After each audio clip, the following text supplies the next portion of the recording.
I thought I would come out and just briefly have a little talk about this little smart car I've just recently bought.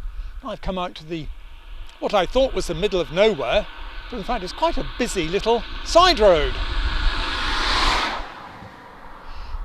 Anyway, earlier on in the summer I wanted to get back onto four wheels. I really wanted a small town compatible car that could still do the odd long journey or two. A couple of priorities for me was air conditioning, so that in the middle of summer, stuck in traffic jams and that sort of thing, I could still be reasonably comfortable inside the car. And also, oh goodness, something I would never have dreamed of in my long lost youth was for it to be an automatic, preferably with manual override. In my younger years, I'd have never have thought of having an automatic. They would have been absolutely the sort of spawn of Satan. But as time has gone past, I've got older, traffic styles have changed, my driving needs have changed. I kind of got lazy, so automatic. And looking around on, I think it was Auto Trader, I spotted a couple of smart cars from local garages and thought I'd go and have a look at them. So went down. Two generations of smart car, the petrol types, the original dead short, dead narrow, and the second generation, which is this one here, dead short, but they increased the width of the car to be that of a standard sized small car. Anyway, went to the garage, got in the vehicle, and was actually quite pleasantly impressed with the feeling of spaciousness inside it. This was definitely, for a small, really small two-seater car, I felt really comfortable in it. It was no less spacious than, say, my little Fiat Panda. Sitting in the driving seat, you really felt quite comfortable. Now, if you want real comfort in a car, come on, this is not a top-of-the-range BMW or Jaguar or something. This is a down at the budget end of the range vehicle. So, in turn, you have to accept that's what you're getting. But as I say, it's no worse than my little Fiat Panda. So I thought, okay, let's take it for a little test drive, and whizzed out with it through the streets and roads of Glasgow, and was quite impressed and found it was actually fun to drive. Now, one thing with the first generation of these cars, their automatic gearbox had a very bad reputation of being slow to change and almost giving you a seesaw rocking motion.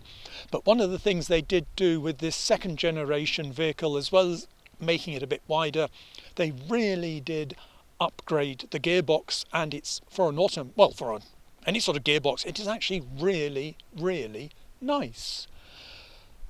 So I think this is actually quite fun to drive. And then I thought, okay, time to turn round, get back to the garage, and oh my goodness, now it really was fun to drive. Its turning circle was absolutely amazing. Very impressed with that. So I thought, okay, we can go with one of these quite happily. As I say, the comfort level's quite good. Inside the cabin, one of the things that might give it that feeling of spaciousness inside could be that it's got a tinted glass sort of roof panel letting in a lot more light. That was quite nice. On the steering wheel there's a variety of controls there, so you're not having to reach out to the dashboard for a lot of things. There's a central console area which has an audio system, media centre. I can't say much about that because I'm a bit conservative in my style. Quite happy with the radio, and it does that really well, but there's options for Bluetooth connections into your phone and that sort of thing. Also in this central console thing is the GPS sat-nav. That works really well. Give it a postcode and it soon finds that, or an address. Slightly weak if you want to scroll and move the map around to find a location. That's a bit irritating in its use. I find it easier to use Google Maps, scroll on that on my phone, and then actually find an address or postcode from that and enter that into the car's GPS system. So I ended up getting it. Now, as I say, comfort-wise, it's perfectly reasonable. It is a two-seater. The boot space I'm sitting on here is sort of not huge, but it's certainly more than enough for if it's just you and your partner going off for a long weekend somewhere, throw a little bit of luggage in the back. Yes, you're going to have to be reasonably sensible on your choice of luggage. This is not the sort of thing that if you're off to the Alps skiing for 10 days trying to get to the snow before global warming melts it all. No, this is not going to be the vehicle for you for that sort of luggage. But if it's just you off for a weekend somewhere with some whole mass of even camera stuff and that sort of thing, or as I say, you and your partner going around, as long as you're sensible with your choice of luggage. The passenger seat, if it's just you travelling, also folds down so you can really expand out the boot space. So from that side, for me anyway, no problems whatsoever. Performance wise, well, two engines. There's a 1 litre version of this, but I've got the 900cc version, which despite being a smaller engine is actually more powerful because it's got a little turbocharge on it, and that makes it, for a little town car, quite a nippy wee thing. Its start off from traffic lights is quite brisk. It whizzes along your roads quite happily. Motorway speeds, not a problem whatsoever. It'll cruise there. Let's just wait for them to go past. It'll happily cruise at motorway speeds, and there's a fair bit more available to you if you need to go somewhat faster. I've no idea on the top speed on this. I prefer to keep my driving licence nice and clean. If my memory serves me right, and I'm open to correction on this, I seem to remember reading some time ago the top speed might actually be electronically restricted through the engine management system to about 86 miles an hour. And from my experience of motorway driving and seeing there's a bit more power available and that sort of thing, I could well believe that it's, with its turbo, nippy enough for when you want to do a bit of overtaking. Again, if you want performance, this is probably not the sort of car. You're not going to be getting a little town car. Go and get a sports car, I don't know, GTI, whatever. But if you still want something that's nippy enough around the place, quite smart off traffic light starts and that sort of thing. Couple of things on the performance and comfort side. On the negative side, I suppose, road noise. If you're anything on less than perfect road surfaces, there's a fair bit of road noise coming in through the tyres. It's not that bad. I've driven in cars with a lot worse road noise coming in. But it is, I suppose we're down to this whole thing of the budget end of the market. There's a fair bit of road noise. And I think related to that, I suppose the suspension system, and also possibly because it's such a short car, it's quite sensitive to potholes. They do really give you a bit of rattle in the vehicle. If you're going along following one of these and you ever think, oh, maybe they're weaving a little bit more than you would expect, it's probably actually because the driver is paying more attention to the road surface in front of them and trying to avoid the potholes and rough surfaces and things. Another slight irritation with it actually is reversing.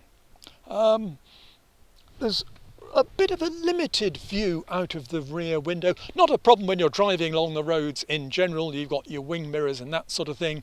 But trying to see over your shoulder behind you when reversing is a little bit of a pain. It's difficult to see. It's not that the end of the world. There are built-in sensors on the car that detect when you're getting close to a surface behind you and makes bleepy noises inside the cabin. I believe even the sort of ultra deluxe version of this car actually has a rear view camera built in. The other thing I have to be slightly aware of, it does have one of these engine management systems which stops the engine every time you stop, like traffic lights and the like. It does take a little bit of time to get used to. This is the first time I've had a car like that.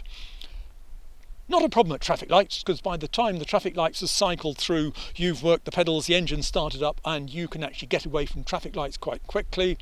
The one time I tend to override this engine stop management thing is on busy roundabouts when I'm getting up to being the next car to go onto the roundabout.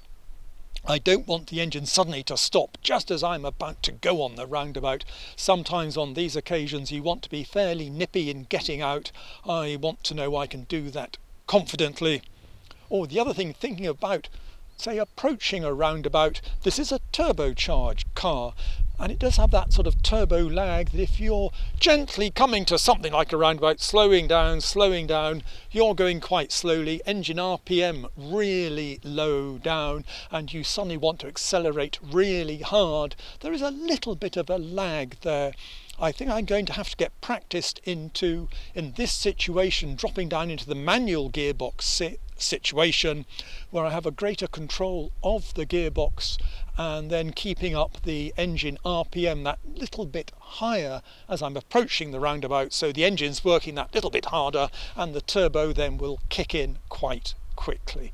But that's just a bit of driving technique that needs to get learnt with this sort of small engine turbo worked car. One thing I really like with this, and it's the first time I've had this in a car, and that is cruise control. On the steering wheel you've got the buttons there where you can actually just flick the switch and it just locks you into the speed you are at that moment in time doing. And that is so nice. I had not anticipated as to how relaxing that can make driving along sort of, whether it's dual carriageways, busy roads, or even in towns, quite nice, a lot nicer. Just set your speed and you can then just totally chill out. There is on the steering wheel a little rocker button thing that if you want to do small changes in your speed to speed up or slow down a bit, that's not a problem. And if you want to do a major speed change, even just touching the brake pedal drops it out of speed control, or just flick the speed control switch.